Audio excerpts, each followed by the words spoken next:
সি নিঃশব্দে নিজক পতিয়ন নিয়াইছে যে সবিতাক অঞ্জনে সহচৰী কৰি লৈ বৰ উত্তম কাম কৰিছে। তাইৰ সতে তাৰ জীৱনৰ সকলো কাম নিয়াৰিকৈ সম্পাদন হৈ উঠিব। কিছুমান সৰু সৰু মানুহৰ জীৱনলৈ নামি আহে সম্ভোগ আৰু সুখৰ সুদিন। সেইবোৰ স্কুলীয়া জীৱনৰ সাময়িক উত্তেজনা, বয়সন্ধিৰ বিশৃংখল আত্মবিক্ষা। বিমলে নিজকে আশ্বাস দিছে, ঘৰলৈ কেতিয়ামানে যোৱাৰ কথা ভাবিছ? 2 দিনতে বিমলে সংক্ষেপে কথাখিনি কৈ থলে। গ'লে চাব পাৰিবি ফাৰ্মখন। এতিয়া তাৰ এটা অংশত শাক পাচলি হৈছে। গাঁৱৰ পুৰণি ঘৰলৈতো যাবিয়েই। ভাবিছোঁ, বহুদিন যোৱাই নাই। বহুত পৰিৱৰ্তন হ'ল, ভাল বেয়া দুয়োটাই। অঞ্জন থিয় হ'ল আৰু নিৰ্মালীৰ ল'ৰা বুলি বিমলক দেখুৱাই দিয়া বেপাৰীজনৰ ওচৰলৈ উঠি গ'ল। বিমলে অনুমান কৰিব নোৱাৰিলে কিমান সময় সি ইয়াত অতিক্ৰম কৰিলে। অঞ্জনৰ প্ৰতি ক'ব নোৱাৰাকৈ তাৰ এক ঈৰ্ষাৰ ভাৱ আহি পৰিছে। দুয়ো ভাল বন্ধু হ'লেও স্কুলত প্ৰথম দ্বিতীয় হোৱালৈ সিহঁত দুটাৰ মাজত অসূয়াহীন প্ৰতিদ্বন্দ্বিতা এটা স্কুলীয়া জীৱনত আছিলেই। মেট্ৰিক পাছৰ পৰা সি ইয়ালৈ গুচি অহাত তেনে চিন্তাৰ কথা মনৰ পৰা আঁতৰি পৰিছিল। আজি আকৌ এনেহেন নিৰৰ্থক বাচালামীয়ে তাক কি কাৰণে খোজ মাৰি গৈছে বিমলে ধৰিব পৰা নাই। হয়তো অঞ্জনৰ সাধাৰণ জীৱন অথচ মহৎ আদৰ্শপুষ্ট জীৱনাভিযান হয়তো অদৃশ্য ভাষাৰ ৰিজনি চলিছে। অঞ্জনৰ গতিশীল জীৱন আৰু বিমলৰ স্তব্ধ হৈ পৰা জীৱনৰ তহবিলত আহি পৰা শূন্যতাৰ মাজত। কিন্তু ইমান সোনকালে কি কাৰণে তাৰ জীৱনৰ যোগ বিয়োগবোৰ কৰি পেলাব? জীৱনৰ গতিসম্পন্ন দ্বিতীয় অধ্যায় তাৰ আৰম্ভ হৈছেহে মাথোন। তাৰ সন্মুখত এক সুদীৰ্ঘ পথ পৰি আছে। সেই পথেদি সি আকৌ নতুন উদ্যমেৰে যাত্ৰা আৰম্ভ কৰিব। আধা দুখৰীয়া কামবোৰ ঠান ঠিক লগাই পাকৈত হাতেৰে সেইবোৰ লাইনত পেলাই ল'ব। তাৰ পিছে পিছে থকা মানুহখিনিয়ে তাক আৱশ্যকীয় শক্তিৰ যোগান ধৰিব। সন্মুখৰ নিৰঞ্জন খনিকৰ সৈতে ধূম্ৰময়ী পথৰ দিক নিৰ্ণয় কৰিব। অঞ্জনৰ প্ৰচেষ্টা হ'ব অকলশৰীয়া। তাৰ সহযোগী কিমানজন? বিমলৰ বাবে গাঁও ভূঁইৰ মানুহবোৰ, শিল্প উদ্যোগৰ শ্ৰমিকসকল, এইবোৰেই তাৰ সামূহিক শক্তিৰ মূল উপাদান। অকল সবিতাৰ সৈতে অঞ্জন কিমান আগুৱাব? স্বস্তিৰ বাতাৱৰণে বিমলৰ মনটো প্ৰফুল্ল কৰি তুলিলে। সেই তাহানি স্কুলৰ দিনতে সবিতাক সি পাহৰি পেলাইছে। বছ সিমানেই তাইৰ মূল্য তাৰ বাবে। তাৰপিছত তালৈ বহুত বন্ধু বান্ধৱীৰ আগমন ঘটিছে। সিহঁতৰ সৈতে সি জীৱনৰ নতুন মাধুৰ্য বিচাৰি পাইছে। তাৰ মাজত আহি পৰিছে নিৰু, পূৰ্ণিমা, অৰূপা আৰু লাভ কৰিছে সিহঁতৰ সান্নিধ্য, অকপট বন্ধুত্বৰ উপহাৰ। সকলোৰে মাজৰ পৰা যেন নিৰুৰ স্মৃতিয়ে তাক ধৰাশায়ী কৰি দিব খোজে। তাইক লগ পোৱাৰ বহুদিনৰ বিৰতিৰ মূৰত তাইৰ সৈতে নিৰিবিলি সাক্ষাতৰ বাসনাই তাক সততে উদ্বাউল কৰি তুলিছে। জেলৰ ভিতৰৰ অৰূপাৰ সমূহীয়া সান্নিধ্যই মনৰ পৰা নিৰু নামৰ ছোৱালীজনীৰ স্থিতি নাইকিয়া কৰি দিব পৰা নাই। সি অৰূপাক কৈছিল, নিৰুৰ সৈতে মোৰ সম্পৰ্ক এক বেলেগ স্তৰৰ বুলি তুমি নিশ্চিত হ'ব পাৰা। যোৱা বহুকাল তাই মোৰ খবৰৰ বাবে ঢপলিয়াই জেলৰ গেটৰ আগত অপেক্ষা কৰাহি নাই। মোৰ খবৰৰ বাবে উৎকৃপতা দেখুৱাও নাই। তাৰ দ্বাৰা তুমি নাভাবিবা যে আমাৰ মাজৰ সম্বন্ধৰ অদৃশ্য দোল ছিগি গৈছে। আমি দুয়োজনে দুয়োৰে পৰা আঁতৰি পৰিছোঁ।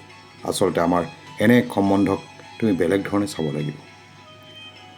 অৰূপাৰ বাবে এনে সংলাপ হয়তো বিমলৰ মুখৰ পৰা নিৰ্গত হোৱাত কোনো নতুনত্ব নাছিল। কাৰণ তাই জানিছিল বিমলৰ বাবে নিৰুৰ স্থিতি ক'ত, মনৰ কিমান গভীৰতাত নিৰুৰ অৱস্থিতি, যাক কিছুকালৰ ব্যৱধানে কোনো পধ্যেই কম্পিত কৰি তুলিব নোৱাৰে। মুখত সদা প্ৰস্ফুটিত মৰমীয়াল হাঁহিৰ মাজেৰে অৰূপাই স্বীকাৰ কৰি গৈছিল ইয়াৰ মাহাত্ম্য আৰু কৈছিল, নিৰুৰ সৈতে মোৰ কোনোদিনেই প্ৰতিদ্বন্দ্বিতা নচলে বুলি তুমি জানি থবা। আৰু হয়তো তাইৰ বাবেই, যাক মই কোনো কালে দেখা নাই, ধৰি লৈছোঁ তাইৰ ৰূপ আৰু গুণত তুমি মোহান্ধ হৈছা। যুক্তিবৰ্জিত প্ৰেমৰ ধাৰণাৰে দুয়ো হৈ পৰিছা সহকৰ্মী বা সহবিপ্লৱী। আৰু তাইৰ প্ৰেমৰ সুখক জীয়াই ৰখাটো তোমাৰ হৈ পৰিছে এক মহান কৰ্তব্য, যাৰ প্ৰথম অৰ্থ হ'ব তুমি জীয়াই থাকিব লাগিব। তুমি ফাঁচীৰ দোলৰ পৰা আঁতৰিব পাৰিলেহে তাই জি থাকিব। দুয়োটাৰ সংকল্প বাচি থাকিব। পূৰ্ণতা পাব তোমালোকৰ দীৰ্ঘম্যাদী প্ৰেমে। অৰূপাৰ এই কথাত আছিল নেকি কৃত্ৰিমতা, যিটো বিমলৰ মনৰ বিশ্লেষণত ধৰা নপৰিবও পাৰে। বিমলে যোৱা কেইবাটাও মাহ অৰূপাৰ সান্নিধ্যত কটাইছে। হ'ব পাৰে সেয়া ক্ষন্তেকীয়া আৰু ভয় সংকোচৰ পৰিৱেশেৰ আগুৰা মুহূৰ্ত, য'ত হয়তো মানুহৰ মনৰ প্ৰকৃত বাৰ্তা পোৱা নাযায়। কিন্তু বিমলৰ বাবে অৰূপাৰ এনে কথাবোৰ এক নিভাঁজ নিৰ্মোহ প্ৰীতিৰ পৰা উদ্ভৱ আছিল। তাত কোনো ধৰণৰ হিংসা ঈৰ্ষাৰ ভাৱৰ অন্তৰ্নিহিত স্ৰোত থাকিব নোৱাৰে। অৰূপাৰ মাত্ৰ কামনা আছিল যে এটা জীৱ জীয়াই থাকিব লাগে, তাক নিশ্চিত মৃত্যুৰ হাতৰ পৰা বচাব লাগে। সেয়া নিতান্তই মানৱীয় ভাৱৰ স্বতঃস্ফূৰ্ত উদ্গীত। বিমলে অৰূপাৰ পৰা জানিব বিচাৰিছিল কি ধৰণৰ অপৰাধত তাই সম্প্ৰতি জেলৰ চাৰিবেৰৰ বন্ধ প্ৰদেশত কাল কটাব লগা হৈছে। বিমলৰ প্ৰশ্নৰ কোনো অভিব্যক্তি তাইৰ মুখত ফুটি উঠা নাই। এক শান্ত সমাহিত দৃষ্টিৰে তাই মাথো কৈছে। অপৰাধ সম্পৰ্কত তাই একোৱেই ক'ব নোখোজে। তাই সুস্থিৰ মস্তিষ্কৰে শীতল চিন্তাধাৰাৰে সেই অপৰাধ সংগঠিত কৰি আহিছে। তাইৰ যথাযথ বিচাৰ হৈছে ন্যায়দণ্ডৰ গধুৰ বোজা তাইৰ কান্ধৰ ওপৰত পৰিছে আৰু তাই বিনা সংকোচে পালন কৰি গৈছে তাইৰ ওপৰত আহি পৰা শাস্তিৰ বিধান। কাৰো প্ৰতি মোৰ অভিযোগ নাই, অৰূপাই কৈছে। ওচৰৰ দুই এজন অন্য কয়দীৰ আহযাহে নিশ্চয়কৈ তাইৰ মাতৰ তীব্ৰতা হ্ৰাস কৰি পেলাইছে। সন্ত্ৰস্ত হৈ পৰিছে বিমল, কাৰণ সি সেইখিনি সময়ত সেই টুকুৰা ঠাইত অন্য কাৰোবাৰ সৈতে মিলা মিছা কৰাটো নীতিবিৰুদ্ধ কথা। তাৰ বাবে কৰ্তৃপক্ষই অনাহক জুলুমত পেলাব পাৰে। তুমি নিৰ্দিষ্ট দিনৰ আগতে ইয়াৰ পৰা আঁতৰি যাব লাগিব। অৰূপাৰ এনে কথাই বিমলক আশ্চৰ্যান্বিত কৰিছে। মানে বৰ সহজ কথা, তুমি তোমাৰ শেষ দিনৰ আগতে পলাই যোৱাৰ কথা ভাবিব লাগিব। কিন্তু কিয়? এদিনো নভবা কথা এটা অৰূপাৰ মুখেৰে উচ্চাৰিত হোৱা শুনি বিমল স্তম্ভিত হৈ পৰিছে। মই ভবা নাই যে মোৰ বাবে অন্য কোনো পথৰ ব্যৱস্থা আছে যাৰ দ্বাৰা মোক জীয়াই থকাৰ নতুন সুযোগ আহিব পাৰে। ঠিকেই, বিমলে ইতিমধ্যে মানসিকভাৱে প্ৰস্তুত হৈ পৰিছে যে আৰু কেইটিমান দিনৰ পিছতে সি আইনৰ সংজ্ঞা আৰু ন্যায় পৰ্বৰ নিৰ্দেশানুসৰি মৃত্যুক সাৱটি ল'ব লাগিব।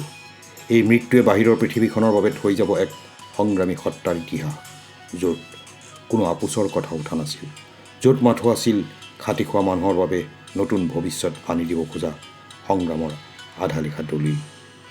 বিমলৰ বাবে কোনো অভিযোগ থাকিব নোৱাৰে, নাথাকে কোনো আপত্তি। সি জীৱনত যিখিনি কাম কৰাৰ সংকল্প লৈছিল তাৰ আধাখিনিও কৰিব নোৱাৰাটো সঁচা কথা, কিন্তু সেইবোৰৰ আৰম্ভণিটো সি কৰি পেলাইছে। প্ৰথম কেইখোজ সিয়েই দিছে।